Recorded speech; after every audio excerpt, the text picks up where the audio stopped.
ಅದಕ್ಕೆ ನೀರೇನು ಮಿಕ್ಸ್ ಮಾಡ್ಕೊಳ್ಳೋದು ಬೇಕಾಗಿಲ್ಲ. ಅದರಲ್ಲೇ ನೀರಿನ ಅಂಶ ಇರುತ್ತೆ. ಹೌದು. ಇದನ್ನ ಒಂದು ಬೌಲಿಗೆ ಹಾಕೊಳ್ಳೋಣ ಇವಾಗ ಮಿಕ್ಸ್ ಮಾಡ್ಕೊಳ್ಳೋಕೆ.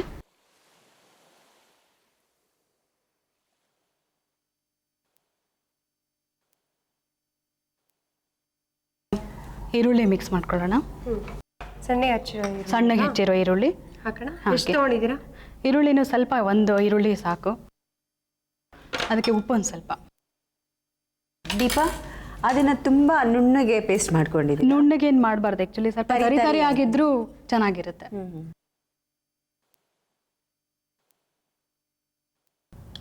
ಶ್ವೇತಾ, ನಾನೊಂದು ಗಮನಿಸಿದ್ದು ಏನಂದ್ರೆ, ಎಲ್ಲರೂ ಅಡುಗೆ ಮಾಡುವಾಗ ಇದು ಮಕ್ಕಳಿಗೆ ತಿನ್ನೋ ಹಾಗಿರುತ್ತೆ, ಮಕ್ಳಿಗೆ ತಿನ್ನೋ ಹಾಗಿರುತ್ತೆ ಅಂತಾರೆ. ಹಾಗಾದ್ರೆ ದೊಡ್ಡವ್ರಿಗೆ ತಿನ್ನೋ ಹಾಗೆ ಮಾಡಲ್ವಾ ಅವರು ಅಂತ? ದೊಡ್ಡವ್ರಿಗೆ ಗೊತ್ತಾಗತ್ತಲ್ಲ ಏನ್ ತಿನ್ಬೇಕು ಏನ್ ತಿನ್ನಲ್ಲ. ಅದು ಎಲ್ಲಾನು ಮಾಡುವಾಗ ಎಲ್ಲರೂ ಹೇಳೋದು ಮಕ್ಳಿಗೆ ಚೆನ್ನಾಗಿರುತ್ತೆ, ಇದು ಮಕ್ಕಳು ತರಕಾರಿ ತಿನ್ನಲ್ವಲ್ಲ, ಮಕ್ಕಳು ಸೊಪ್ಪು ತಿನ್ನಲ್ವಲ್ಲ, ಅದಕ್ಕೆಲ್ಲ ಪೇಸ್ಟ್ ಮಾಡಿ ಹಾಕ್ತಿವಿ, ಅಲ್ಲ ಇದು ಮಾಡಿ ಹಾಕ್ತಿವಿ ಅಂತಾರೆ. ಯಾಕೆಂದ್ರೆ ದೊಡ್ಡವರು ಹೇಗಿದ್ರು ಅಡ್ಜಸ್ಟ್ ಮಾಡ್ಕೊಂಡು ಬಿಡ್ತಾರಲ್ಲ. ಆಯ್ತು, ಹಶ್ವಾಗಿದ್ರೆ ತಿಂದೇ ತಿಂತಾರೆ. ಮಕ್ಕಳೇ ಸ್ವಲ್ಪ ಕಷ್ಟ, ಸ್ವಲ್ಪ ಹೆಚ್ಚು ಕಮ್ಮಿ ಇದ್ರೆ ತಿನ್ನಲ್ಲ, ಖಾರ ಆದ್ರೆ ತಿನ್ನಲ್ಲ. ಅದಕ್ಕೋಸ್ಕರ ಮಕ್ಕಳಿಗೆ ಅಂತಾನೆ ಮಾಡ್ತಿದ್ದಾರೆ. ನಾನು ಜಡ್ಜ್ ಆಗಿ ಮಗು ತರನೇ ತಿನ್ಬೇಕು. ಸೊ ಗರಂ ಮಸಾಲ ಪುಡಿ ಸ್ವಲ್ಪ ಖಾರ ಬೇಕಾದ್ರೆ ಇನ್ನೊಂದು ಸ್ವಲ್ಪ ಹಾಕೋಬಹುದು. ಬಟ್ ಗರಂ ಮಸಾಲ ತುಂಬಾ ವಾಸನೆ ಆಗ್ಬಿಡುತ್ತೆ ಅಂತ ಸ್ವಲ್ಪ ಸಾಕು. ಸೊ ಇದನ್ನ ಮಿಕ್ಸ್ ಮಾಡ್ಕೊಳ್ಳೋಣ ಇವಾಗ.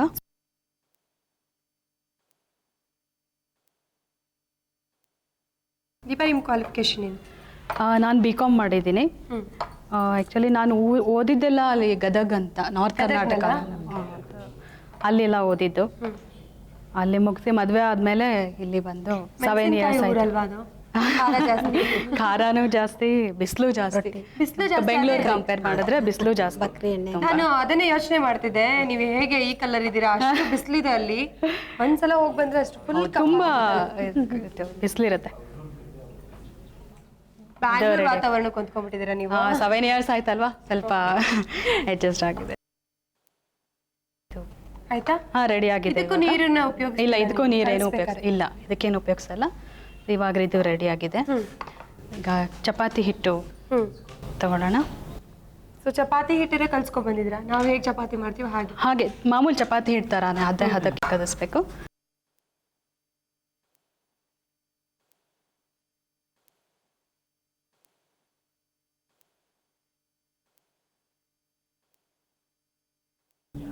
ಇವಾಗ ಚಪಾತಿ ಹಿಟ್ಟನ್ನ ನಾನು ಪೂರಿ ತರ ಅಂತ ಹೇಳಿದ್ರಿ. ಹೌದು, ಏನು ಓದ್ಕೊಳ್ಳಲ್ಲ ನೀವು? ಇಲ್ಲ, ಅದೇ ಪೂರಿ ಚಪಾತಿ ತರ, ಅದೇ ಪರಾಠ ತರಾನೇ ಮಾಡ್ತಿದ್ದೀನಿ.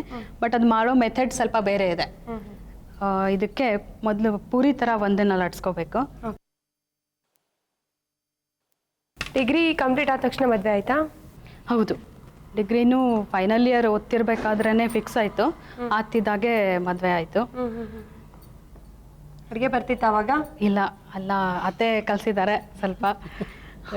ಈ ಥರ ಪರಾಠ ಚಪಾತಿದೇನಾದ್ರೆ ನಾನು ಮಾಡ್ತೀನಿ. ಇದ್ರ ಜೊತೆ ಮತ್ತೆ ಬೇರೆ ಏನು ನೆಂಚ್ಕೊಳ್ಬೋದು? ಇದಕ್ಕೆ ಚಟ್ನಿ ಜೊತೆ ತಿನ್ಬೋದು, ಸಾಸು, ಬಟರ್. ಇದರಲ್ಲೇನೆ ಎಲ್ಲ ಮಸಾಲೆ ಐಟಮ್ ಇರೋದು, ಎಲ್ಲ ಮಿಕ್ಸ್ ಇರುತ್ತೆ. ಸೊ ಎಲ್ಲ ಮಸಾಲೆ ಖಾರನೂ ಇರುತ್ತಲ್ವಾ, ಅದಕ್ಕೆ ನಾವು ಬೇರೆ ಚಟ್ನಿ ಏನು ಬೇಕಿಲ್ಲ ಅನ್ಸುತ್ತೆ. ಇದಕ್ಕೆ ನಾವು ಇವಾಗ ಸುಮ್ಮನೆ ಬಟರ್ ಅಥವಾ ಮೊಸರು ಜೊತೆನೂ ತಿನ್ಬೋದು. ಅಂದ್ರೆ ಈಗ ನೀವು ಗ್ರೈಂಡ್ ಮಾಡಿದ್ರಲ್ವಾ, ಅದನ್ನ ಮಧ್ಯೆ ಇಟ್ಟು ಮತ್ತೆ ಇನ್ನೊಂದು ಇದಕ್ಕೆ ಫುಲ್ಲು ಸ್ಪ್ರೆಡ್ ಮಾಡಬೇಕು, ಚೆನ್ನಾಗಿ ಸ್ಪ್ರೆಡ್ ಮಾಡಬೇಕು. ಕೊಡಿ ಇದನ್ನ. ಸೊ ಇದನ್ನ ಮಾಡ್ಕೊಳ್ಳೋ ಅಷ್ಟೊತ್ತಿಗೆ ತವ ಇಟ್ಬಿಡೋಣ.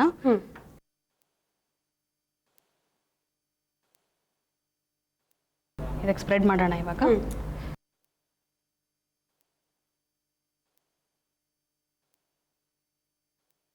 ನಾನು ರುಚಿ ಅಭಿರುಚಿ ಕಾರ್ಯಕ್ರಮಕ್ಕೆ ಬಂದ್ಮೇಲೆ ಕಾಬೂಲ್ ಕಡಲೆಯಿಂದ ಏನೇನೆಲ್ಲ ಮಾಡ್ಬೋದು ಅನ್ನೋದನ್ನ ತಿಳ್ಕೊಂಡೆ. ಕಾಬೂಲ್ ಕಡಲೆ ತುಂಬಾ ಇಷ್ಟ ಅನ್ಸುತ್ತೆ ನಿಮ್ಗೆ? ತುಂಬಾ ಇಷ್ಟ, ಚೆನ್ನಾಗಿರುತ್ತೆ. ಅದು ಟೇಸ್ಟ್ ಒಂಥರ ಡಿಫ್ರೆಂಟ್ ಆಗಿರುತ್ತೆ. ಇದು ಚಪಾತಿ ಜೊತೆ ತಿನ್ನೋದಕ್ಕಂತೂ ತುಂಬಾ ಚೆನ್ನಾಗಿರುತ್ತೆ. ಇವಾಗ ಆಯ್ತು, ಇನ್ನೊಂದು ಪೂರಿ ಲಟ್ಟಿಸ್ಕೊತೀವಿ.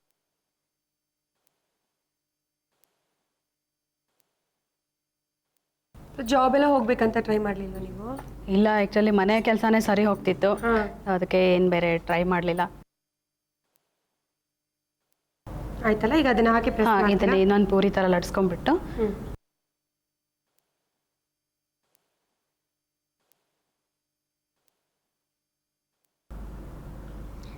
ಯೂಶಲಿ ಪರಾಟ ಎಲ್ಲ ತಿನ್ಬೇಕು ಅಂದ್ರೆ ನಾವು ಹೊರಗಡೆ ಹೋಗ್ತೀವಿ, ಹೋಟೆಲ್ಗೆ ಹೋಗ್ತೀವಿ ಹೌದು.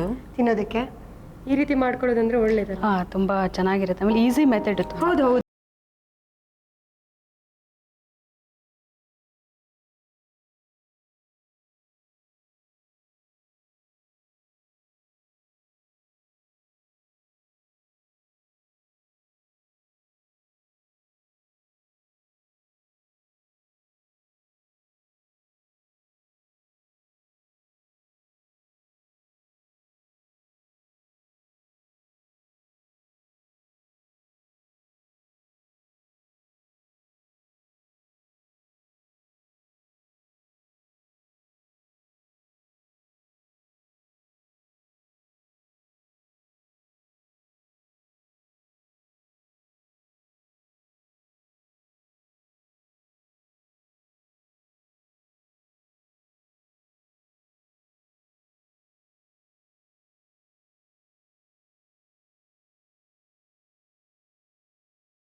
ಮತ್ತು ಉಪ್ಪು. ತಯಾರಿಸುವ ವಿಧಾನ: ಮೊದಲು ಬಾಣಲೆಗೆ ಎಣ್ಣೆ, ಹಸಿಮೆಣಸಿನಕಾಯಿ, ಈರುಳ್ಳಿ, ಜೀರಿಗೆ, ಮಜ್ಜಿಗೆ, ತೆಂಗಿನಕಾಯಿ ತುರಿ, ಕೊತ್ತಂಬರಿ ಸೊಪ್ಪು, ಕ್ಯಾರೆಟ್, ಉಪ್ಪು, ಅಕ್ಕಿ ಹಿಟ್ಟನ್ನು ಹಾಕಿ ಚೆನ್ನಾಗಿ ಕೈಯಾಡಿಸಿ ತಣ್ಣಗಾದ ನಂತರ ಉಂಡೆ ಕಟ್ಟಿದ್ರೆ ಮೋರ್ಕಿಳಿ ಸವಿಯಲು ಸಿದ್ಧ. ಚಾಕು ಅಥವಾ ಕತ್ತರಿಯನ್ನು ಉಪಯೋಗಿಸದೇ ಇದ್ರೆ ತುಕ್ಕು ಹಿಡಿಯುತ್ತೆ. ಈ ತುಕ್ಕನ್ನ ಹೋಗ್ಲಾಡಿಸಿ ಮತ್ತೆ ಇದೇ ಚಾಕು ಕತ್ತರಿಯನ್ನು ಉಪಯೋಗಿಸೋ ಹಾಗೆ ಮಾಡೋದು ಹೇಗೆ?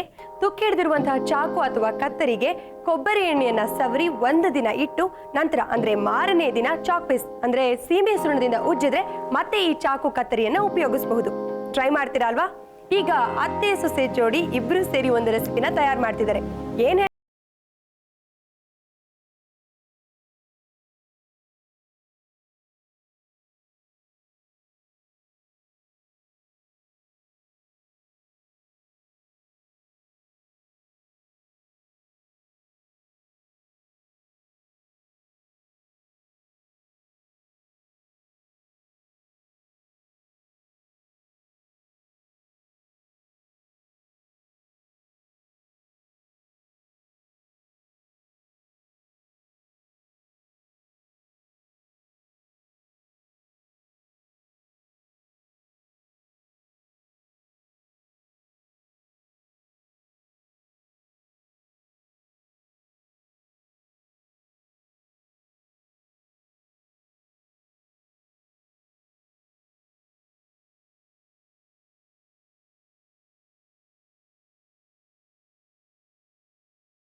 ಪೂರ್ತಿ ಎಣ್ಣೆ ಬೇಕಾಗುತ್ತೆ, ಕರಿಬೇಕಲ್ವಾ?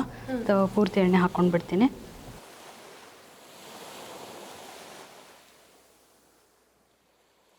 ಸ್ವಲ್ಪ ಎಣ್ಣೆ ಕಾಯಲಿ. ಅಷ್ಟರಲ್ಲಿ ಏನು ಮಾಡ್ತೀರಾ? ಅಷ್ಟರಲ್ಲಿ ಇದನ್ನು ಪೂರಿ ಲಟ್ಸ್ಕೊಂಡ್ಬಿಡ್ತೀನಿ. ಸರಿ, ಓಕೆ. ಹೆಚ್ಚಾಗಿ ಯಾವ ರೀತಿ ಹಾಡುಗಳು ನಿಮ್ಗೆ ಇಷ್ಟ ಆಗುತ್ತೆ? ನನಗೆ ಭಾವಗೀತೆ, ಜಾನಪದ ಗೀತೆ, ಭಾವಗೀತೆ ಎರಡು ಇಷ್ಟ ಆಗುತ್ತೆ. ಬಟ್ ನಿಮ್ಮ ವಾಯ್ಸ್ ಭಾವಗೀತೆಗೆ ತುಂಬ ಚೆನ್ನಾಗಿ ಸೂಟ್ ಆಗುತ್ತೆ ಅನ್ಸುತ್ತೆ. Thank you. ಕ್ಲಾಸಿಕಲ್ ಕಲಿಬೇಕು ಅಂದ್ಕೊಂಡೆ, ಇದೇ ಕಾಲೇಜ್ ಟೈಮಲ್ಲಿ ಓದು ಕ್ಲಾಸಸ್ ಅದೇ ಆಗೋಯ್ತು. ನಿಮ್ಮ ಅತ್ತೆ ಹಾಡ್ತಾರಾ? ಇಲ್ಲ, ಹಾಡು ಕೇಳ್ತೀನಿ. ಕೇಳ್ತೀರಮ್ಮ? ಕೇಳಿ ಹಾಡಲ್ಲ? ಇಲ್ಲ, ಬರೀ ಪುಡಿಗಳೆಲ್ಲ ಮಾಡ್ತೀರಾ? ವಾಂಗಿಬಾತ್ ಪುಡಿ, ಬಿಸಿ ಪುಡಿಗಳು ಎಲ್ಲ ಮಾಡ್ತೀನಿ. ಪುಡಿ ಮಾಡ್ತೀರಾ ಇಲ್ಲ ಗೊಜ್ಜು ಮಾಡ್ತೀರಾ? ಎಲ್ಲ ಮಾಡ್ತೀನಿ. ಗೊಜ್ಜು ಎಲ್ಲ ಥರ? ಮಾಡ್ತೀನಿ. ಹಾಂ, ಪುಳಿಯೋಗರೆ ಗೊಜ್ಜು, ಪುಡಿ, ಹುಳಿ ಪುಡಿ, ಚಟ್ನಿ ಪುಡಿ, ಸಾರಿನ ಪುಡಿ, ಓಕೆ, ಎಲ್ಲ ಮಾಡ್ತೀನಿ. ಅಂದ್ರೆ ನಿಮ್ಮ ನೆಂಟರು ಎಲ್ಲ ಮನೆಗೆ ಬಂದಾಗ ಇಸ್ಕೊಂಡು ಹೋಗ್ತಾರ ನಿಮ್ಮ ಹತ್ರ ತುಂಬಾ ಚೆನ್ನಾಗಿ ಮಾಡ್ತೀರಾ ಅಂತ? ತಗೊಂಡು ಹೋಗ್ತಾರೆ. ನಾನು ಊರಿಗೆ ಹೋಗ್ಬೇಕಾದ್ರೂ ಅಷ್ಟೇ, ನಮ್ಮ ಅಮ್ಮನ ಕಡೆನೂ ಎಲ್ಲ ಚೆನ್ನಾಗಿ ಮಾಡ್ಕೊಡ್ತಾರೆ. ಸಾರಿನ ಪುಡಿ ಎಲ್ಲ ತಗೊಂಡು ಹೋಗಿದ್ದೀನಿ ಎಷ್ಟೋ ಸತಿ. ತುಂಬಾ ಚೆನ್ನಾಗಿ ಮಾಡ್ತಾರೆ ಸಾರಿನ ಪುಡಿ. ಆ ಒಂದು ವಿಶೇಷವಾದ ತಿಂಡಿನ ಇವತ್ತೇನಾರು ಮಾಡ್ತಾ ಇದ್ದೀರಾ ನೀವು? ಇಲ್ಲ, ಅದನ್ನ ಮಸಾಲೆ ಹಾಕಿ ಏನು ಮಾಡಲಿಲ್ಲ. ಏನು ಮಾಡಲಿಲ್ಲ? ಇಲ್ಲ.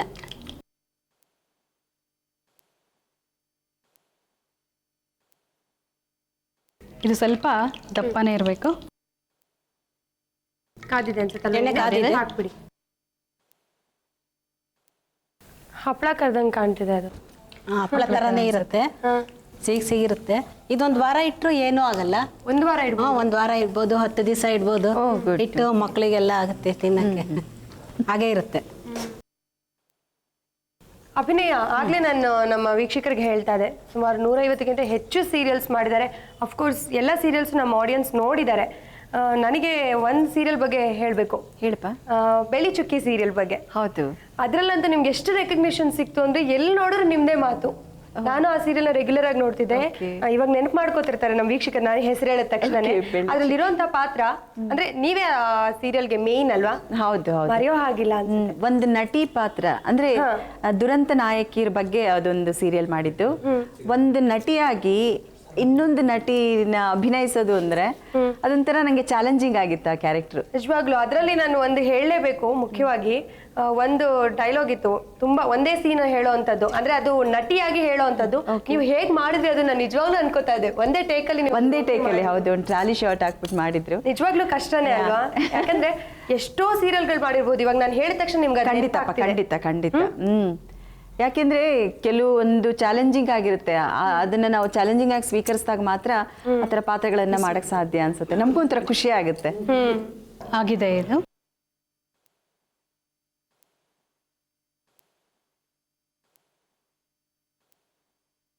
ಬಿಸಿ ಬಿಸಿಯಾದ ಕ್ಯಾರೆಟ್ ಪೂರಿ ತಿನ್ನಲು ಸಿದ್ಧವಾಗಿದೆ. ಟೇಸ್ಟ್ ಮಾಡಿ ನೋಡಿ. ಸಿಹಿಯಾದ ಹಾಗೂ ರುಚಿಕರವಾದಂತಹ ಕ್ಯಾರೆಟ್ ಪೂರಿ ಈಗ ಸಿದ್ಧವಾಗಿದೆ. ನೋಡಿದ್ರಲ್ವಾ? ಮಾಡೋದು ತುಂಬಾನೇ ಸುಲಭ. ಮನೇಲಿ ಟ್ರೈ ಮಾಡಿ. ಕ್ಯಾರೆಟ್ ಪೂರಿ ಬೇಕಾಗುವ ಸಾಮಗ್ರಿಗಳು: ಹಾಲು, ಸಕ್ಕರೆ, ಕ್ಯಾರೆಟ್ ತುರಿ, ತುಪ್ಪ, ಬಾದಾಮಿ ಮತ್ತು ಗೋಡಂಬಿ ಪುಡಿ, ಎಣ್ಣೆ ಮತ್ತು ಮೈದಾ. ತಯಾರಿಸುವ ವಿಧಾನ: ಮೊದಲು ಬಾಣಲೆಗೆ ಹಾಲು, ಸಕ್ಕರೆ, ಕ್ಯಾರೆಟ್ ತುರಿ, ತುಪ್ಪ, ಬಾದಾಮಿ, ಗೋಡಂಬಿ ಪುಡಿ ಹಾಕಿ ಫ್ರೈ ಮಾಡಿ. ತಣ್ಣಗಾದ ನಂತರ ಮೈದಾ ಹಾಕಿ ಕಲಸಿ ಪೂರಿಯಂತೆ ಲಟ್ಟಿಸಿಕೊಂಡು ಕಾದ ಎಣ್ಣೆಯಲ್ಲಿ ಕರಿದರೆ ಕ್ಯಾರೆಟ್ ಪೂರಿ ಸವಿಯಲು ಸಿದ್ಧ. ನೋಡಿದ್ರಲ್ಲ ಕ್ಯಾರೆಟ್ ಪೂರಿ ಮಾಡೋದು ಹೇಗೆ ಅಂತ? ನೀವೆಲ್ಲರೂ ಕಲ್ತ್ಕೊಂಡ್ರಿ ಅಲ್ವಾ? ಈಗ ಮತ್ತೊಂದು ಟಿಪ್ ಹೇಳುವಂತ ಸಮಯ ಬಂದಿದೆ. ಮನೆಗೆ ಗಾಜಿನ ವಸ್ತುಗಳನ್ನ ತರ್ತೀವಿ, ಅದ್ರ ಮೇಲಿರುವಂತಹ ಲೇಬಲ್ನ ಕಿತ್ತಾಕಿದಾಗ ಅಲ್ಲಿ ಕಲೆಗಳಾಗುತ್ತೆ, ಅಂಟಾಗಿರುತ್ತೆ. ಸುಲಭವಾಗಿ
ನಿಮ್ಮ ಸೊಸೆ ಮತ್ತು ಮಗ ನೋಡಿದ ರೀಸೆಂಟ್ ಸಿನಿಮಾ ಹೆಸರೇನು?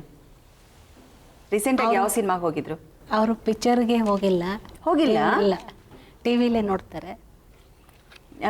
ಅಂದ್ರೆ ಹೋಗಿಲ್ಲ ಅಂತ ಹೇಳ್ತೀರಾ? ರೀಸೆಂಟ್ ಆಗಿ ಯಾವ್ದು ಹೋಗೇ ಇಲ್ಲ. ಗುಡ್ ಮಾ, ಕರೆಕ್ಟ್ ಆನ್ಸರ್. ನೋಡೇ ಇಲ್ಲ ಅಂತೆ ಅವ್ರು ಯಾವ್ದು ರೀಸೆಂಟ್ ಆಗಿ. 4th ಕ್ವಶನ್, ನಿಮ್ಮ ಸೊಸೆ ಇಷ್ಟಪಡುವಂತ ಬೇಕರಿ ತಿಂಡಿ ಯಾವುದು?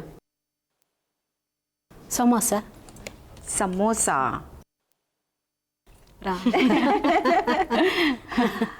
ವೆಜ್ ಪಬ್ ಅಂತ ಹೇಳಿದ್ದಾರೆ ಅವರು, ಪಫ್ ಅಂತ ಹೇಳಿ. ಸೊ ಸಮೋಸನೂ ಇಷ್ಟಪಡ್ತೀರಾ ನೀವು? ಸಮೋಸನೂ ಇಷ್ಟ, ಬಟ್ ನೀವು ಆನ್ಸರ್ ಬೇರೆ ಹೇಳಿದ್ದೀರಾ. ಪರವಾಗಿಲ್ಲ ಅಮ್ಮ. ಲಾಸ್ಟ್ ಆ್ಯಂಡ್ ಫೈನಲ್ ಕ್ವಶನ್, ಅಮ್ಮ ನಿಮ್ಮ ಸೊಸೆ ಹೈಟ್ ಎಷ್ಟು? 5'3". 5'3". ಹಾಂ. Yes, correct answer. Okay, good ಮಾ. ಈಗ ನಿಮ್ಮನ್ನ ಕೇಳ್ತೀನಿ, ನಿಮ್ಮ ಅತ್ತೆ ಬಗ್ಗೆ ಎಷ್ಟು ತಿಳ್ಕೊಂಡಿದ್ದೀರಾ ಅಂತ. ಓಕೆ, ಶುರು ಮಾಡೋಣ. ಸರಿ,